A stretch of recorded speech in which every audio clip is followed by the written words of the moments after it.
40 yıllık mexanizatör stajına ие Татарстан Республикасына атказанган ауыл хуҗалыгы хезмәткәре Александр Сарников көчле заманча техникасында быел 14-нче сезонын башлый. У нас агрегат ДМС. Безнең 9 метрлы ДМС агрегаты чәчәбез, куелган норма 60 гектар, әмма без аны арттырып үтибез әлбәттә. Инструктаж үткәрделәр, махсус форма, кирәк яракларның барлык әйберләрне дә бирделәр. Хуҗалык буенча 64 единица трактор һәм автомобильләрне әзерләдек.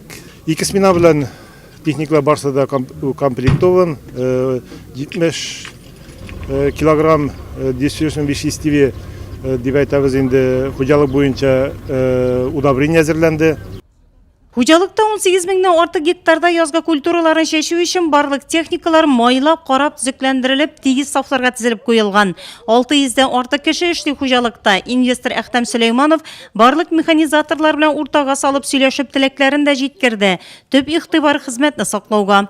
Техника безопасности, это сохранность жизни людей, это самый главный вопрос. Пожалуйста, не торопитесь, соблюдайте технику безопасности. Хуҗалык буенча бер суткага 18 пассивный комплекс белән кәрелергә тиеш 1,5 гектарда чәчү.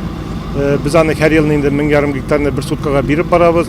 Шул вакытта 10-12 көндә без чәчүләрне тиз арада чәчеп чыгабыз дип торабыз. Район хуҗалыкларында 325 трактор исәпләнә, язгы кыр эшләрендә 265 катнаша. 40 чәчү агрегаты, шуның 13 комплексы югары җитештерүчәнлекле. Аларны республика комиссиясе вәкилләре районның һәрбер хуҗалыгында карап чыкты. Техникаларның әзерлеге югары бәяләнде. В целом наш район посевным подготовился основательно, хорошо. В целом у нас по району под посевными площадями более 78 тысяч гектаров. Техникаларның әзерлеге bütün хуҗалыкларда да бар зур әзерлек белән эшләнгән. Инде иң нык әзерләнгән хуҗалыкларны без әйтеп китәсебез килә. Ул безнең менә КФХ Сулейманов, анасын Южный хуҗалыгы, һәм инде менә безнең Сәйид җитәкләгән аның да хуҗалыгы бар.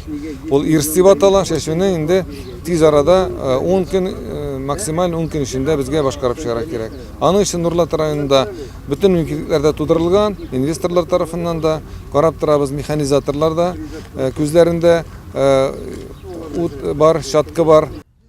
Районда чәчү өчен орлыклык материал кирәкле күләмдә әзерләнгән, ашламалар җитәрлек тупланган, язгы кыр эшләрен үз вакытында башкарып чыгарга тоткарлыклар булмаячак.